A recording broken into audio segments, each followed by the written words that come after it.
যারা কোরআন পড়ে, যেই ঘরের মধ্যে কোরআন পড়ে, ওই কোরআন পড়নেওয়ালাদেরকে আল্লাহ ভরপুর প্রতিদান দান করেন এবং তাদের মর্যাদা প্রতিদিন আল্লাহ বাড়াইতে থাকেন।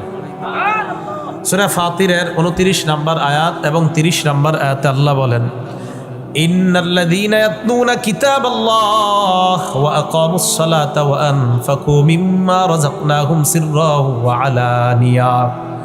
নিশ্চয়ই যারা আল্লাহর কিতাব তেলাওয়াত করে, ওয়া আকামুস সালাহ, নামাজ কায়েম করে, 1 নাম্বার আল্লাহর কিতাব তেলাওয়াত করে, 2 নাম্বার নামাজ কায়েম করে, 3 নাম্বার ওয়া আনফাকু মিম্মা রাযাকনাহুম সিররাও ওয়া আলানিয়া।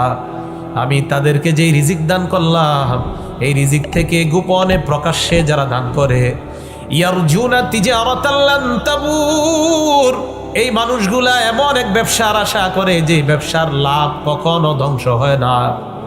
কোরআন এমন এক ব্যবসা, যে ব্যবসার লাভ আল্লাহর কাছে কখনো শেষ হয় না, শুধু লাভ আর লাভ।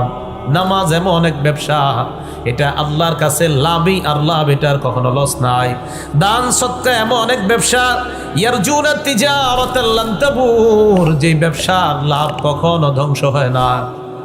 আল্লাহ বলেন, যদি এই কাজগুলা করো, লিওয়াফিয়াহুম উজুরহুম ওয়া ইয়াজিদাহুম মিন ফাদলি, যাতে তাদেরকে তাদের প্রতিদান আল্লাহ পরিপূর্ণ দিয়ে দেয় এবং তাদের মর্যাদা বহুগুণে আল্লাহ বৃদ্ধি করে দেয়।